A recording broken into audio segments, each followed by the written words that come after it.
Assalamualaikum warahmatullahi wabarakatuh. Perkenalkan, nama saya Gibran Muhammad Anwar dari kelas 10-8. Saya akan menjawab pertanyaan, tapi sebelum itu saya akan membaca pertanyaan terlebih dahulu. Yang pertama, tuliskan dan hafalkan surat Al-Isra ayat 23. Yang kedua, sebutkan dan jelaskan 3 kewajiban manusia. Yang ketiga, jelaskan bagaimana adab seseorang murid kepada guru. Yang keempat, bagaimana kewajiban anak kepada orang tua sudah meninggal. Yang kelima, jelaskan mengapa kita harus menghormati dan memuliakan guru. Oke, saya akan menjawab satu persatu. Assalamualaikum warahmatullahi wabarakatuh. Perkenalkan, nama saya Gibran Muhammad Anwar dari kelas 10-8. Saya akan menjawab pertanyaan, tapi sebelum itu saya akan membaca pertanyaan terlebih dahulu. Yang pertama, tuliskan dan hafalkan surat Al-Isra ayat 23. Yang kedua, sebutkan dan jelaskan 3 kewajiban manusia. Yang ketiga, jelaskan bagaimana adab seseorang murid kepada guru. Yang keempat, bagaimana kewajiban anak kepada orang tua sudah meninggal. Yang kelima, jelaskan mengapa kita harus menghormati dan memuliakan guru. Oke, saya akan menjawab satu persatu. Nomor 1. A'udzu billahi minasyaitonir rajim. Bismillahirrahmanirrahim. Wa qada rabbuka alla ta'budu illa iyyahu wa bil walidaini ihsana. Imma yablugannaka kibara ahadahuma aw kilahuma fala taqul lahuma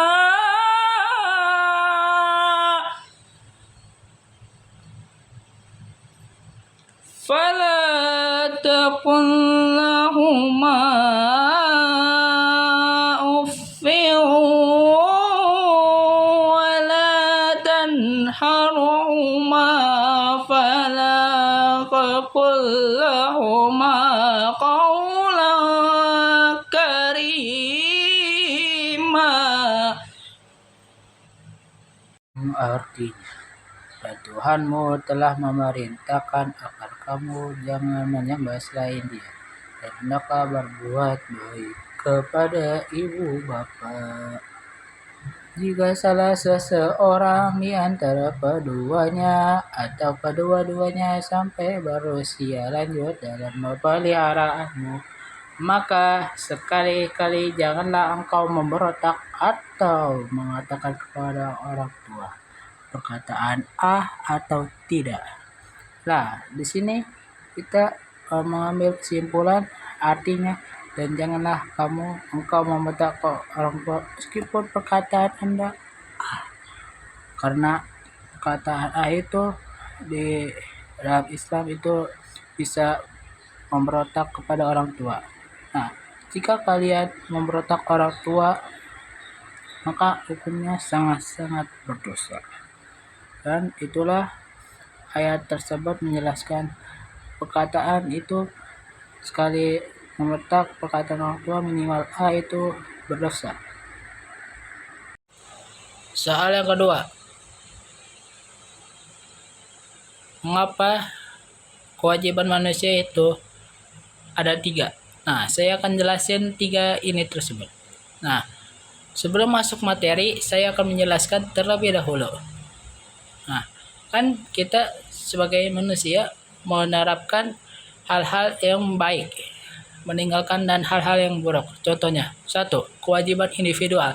Nah, kewajiban individual ini terdiri dari beberapa contoh. Nah, saya sebutkan 3 contoh saja ya.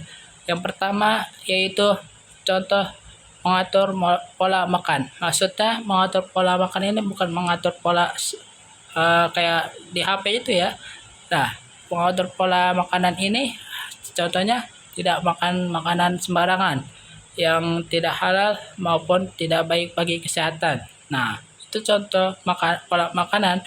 Yang kedua yaitu menjaga kesehatan. Nah, menjaga kesehatan ini contohnya ada 3 ya. Saya akan sebutkan satu persatu. Nah, contoh yang pertama yaitu tidak merokok. Nah, tidak merokok ini tidak baik bagi kesehatan maupun sebagai obat untuk penenang diri karena merokok itu tidak baik. Oke, yang kedua yaitu menerapkan senam atau jogging tiap hari. Nah, jogging tiap hari ini bisa membuat kita menjadi sehat atau menjadi sehat dan memberikan otot-otot yang kuat. Nah, yang kedua ini ada kewajiban sebagai sosial. Sosial ini bisa ada banyak beberapa contoh. Yang pertama itu contohnya menjaga lingkungan sekolah. Nah, menjaga lingkungan sekolah ini bisa kita ambil antara piket atau gotong royong atau sebagainya. Nah, menjalankan kewajiban sebagai siswa harus membersihkan kelas juga ya biar bersih, kinclong dan tidak bau. Yang ketiga contohnya yaitu bersosialisasi masyarakat terhadap lingkungan di sekolah atau di luar sekolah. Contohnya di luar sekolah seperti mengikuti pemilihan presiden jika Anda punya KTP. Di lingkungan sekolah itu bisa pemilihan ketua OSIS, pemilihan ketua KPK dan sebagainya. Yang ketiga yaitu kewajiban. Yang ketiga, memuliakan guru. Memuliakan guru ini contohnya sangat banyak, yaitu saya akan memberikan contohnya hanya 3 saja ya karena waktunya telah berlanjut. Nah, contoh yang pertama yaitu memberi salam atau sapa dan senyum, minimal senyum kalau ketemu guru. Yang kedua yaitu rendah hati kepada guru. Nah, rendah hati ini maksudnya lembut terhadap guru. Yang ketiga ini yaitu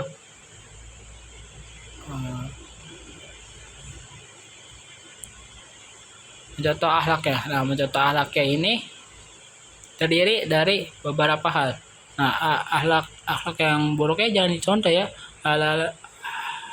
Akhlak yang baik ini saya akan mencontohkan satu saja. Nah, akhlak ini bisa kita ambil dari contoh gurunya yaitu baik, penolong dan sabar.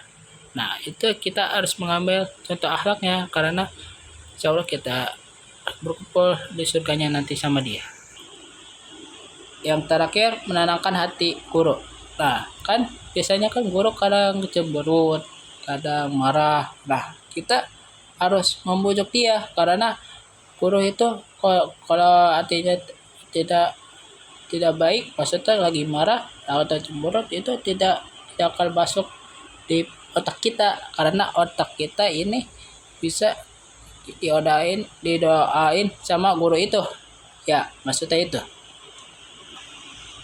Soal yang keempat, kita lanjut. Nah, kan orang tua kita meninggal. Nah, kita pertama bisa mensolatkan. Nah, mensolatkan ini kita wajib. Karena kalau kita tidak bisa diwakilkan oleh ahli agama atau ustadz di sekitar masjid kita.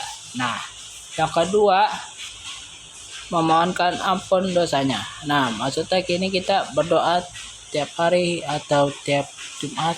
Nah, maksudnya malam Jumat ya. Ya, tapi sunnahnya di malam Jumat sampai hari Jumat. Nah, maksudnya hari Jumatnya itu contoh sunahnya minimal jangan sampai sholat Jumat dah. Nah, itu maksudnya contoh ininya saya contohin ya. Yang ketiga yaitu melaksanakan wasiat atau janji-janjinya. Nah, maksudnya melaksanakan wasiat ini harta dan janji-janjinya yang belum tercapai. Nah, kalau orang tua kita ada janji-janji kepada orang lain atau pada kita, kalau kita punya adik, kita harus menjalankan janji-janjinya dulu, baru kita gugur. Nah, kalau udah melaksanakan itu, memperarat kekeluargaan, maksudnya memperarat kekeluargaan ini contohnya silaturahmi. Nah, kan saya ambil dari keluarga saya aja ya, nih kan keluarga silaturahmi. Nah, maksudnya orang tua saya kan punya keluarga. Nah, keluarga ini maksudnya dari kakek nenek. Nah, minimal sebulan sekali itu silaturahmi ke rumah mereka meskipun rumahnya jauh. Nah, kalau rumahnya jauh banget, lu antar pulau minimal 1 tahun sekali lah. Lah, biar kita silaturahmi antar kekeluargaan kita, biar kita semakin afdol, atau afdol itu tanda kurungnya yaitu akrab terhadap kekeluargaan kita. Nah, yang kelima, menghormati teman dekat dia. Nah, menghormati teman dekatnya itu maksudnya CS kayak kita lah, friend. Nah, itu yang nah, saya akan menjawab soal nomor 5. Secara filosofis, nah maksud saya itu filosofis, menurut saya itu karena adab itu tinggi daripada ilmu. Nah, ulama juga sah karena ulama itu terhadap kayak guru-guru kita, tapi dia paling atas terus ya. Maksudnya kan adab itu lebih penting daripada ilmu. Adab dan ilmu. Nah, adab dan ilmu ini kita bisa belajar dari guru-guru kita atau ahli agama. Nah, ahli agama gini maksudnya guru yang ada di sekolah. Nah, kalau kita ngebantah gurunya, maka ilmu kita akan tidak masuk. Maksudnya agak ngelek gitu, agak tidak taat kepada peraturan. Nah, gitu maksudnya kita harus memuliakan guru. Nah, guru itu adalah atasan atau jalan kayak jalan batas siratal mustaqim lah, maksudnya nunjukin jalan yang lurus. Nah, kita harus menunjuki atau membaca peta tersebut dari jalan itu. Nah, membuka pintu-pintu lainnya, maksudnya dia maafin. Nah, kita kan maksudnya ilmu dari guru. Nah, mempelajari ilmu guru itu terhadap bisikan setan kalau kita tidak memperhatikan guru atau tidak menghormati guru. Nah, contohnya yaitu kalau tidak mendengar kataan guru. Nah, saya akan menjelaskan contohnya ya. Tidak memperhatikan guru maksudnya. Nah, guru itu kan di depan lagi jelasin kenapa. Nah, kan saya ambil contoh soal. Nah, mengapa kita harus belajar? Nah, kita harus menjawab itu karena dia kan udah memberikan soal, minimal jawab nggak tahu bu. Nah, itu juga salah satu adab terhadap guru. Tapi kalau nggak tahu itu harus mempelajari dari dia. Nah, sekian dari saya. Wassalamualaikum warahmatullahi wabarakatuh. Yang ketiga, kewajiban makhluk hidup. Nah, kewajiban makhluk ini terdiri dari ada 2 saja ya. Memerintahkan sholat 5 waktu terhadap Allah Subhanahu wa taala. Nah, maupun sholat 5 waktu ini bisa di masjid maupun di rumah. Tapi lelaki ini harus di masjid karena pahalanya lebih besar daripada di rumah, dan sebaliknya. Kalau cewek sholat di rumah mendapatkan pahala sebesar 27 derajat. Nah, ke saya sama laki-laki. Kalau laki-laki di rumah dapat 1 derajat. Itu pun kalau masih afdol. Nah, yang kedua ini ada hal-hal yang buruk. Nah, hal-hal buruk ini yaitu pacaran. Nah, kalian jangan pacaran ya. Oke. Yang ketiga ini kewajiban sebagai makhluk hidup. Makhluk hidup ini terdiri dari ada dua, yaitu menjalankan sholat 5 waktu atau menjalankan sholat 5 waktu itu di masjid maupun di rumah. Nah, khusus di laki-laki ini di masjid ya, karena hukumnya atau mendapat pahalanya lebih besar daripada di rumah. Nah, dan sebaliknya, cewek itu lebih baik di rumah. Kalau di masjid cuman kayak sholat raweh, kayak sholat id, sholat idul adha lah. Itu sebagian contoh-contohnya ya.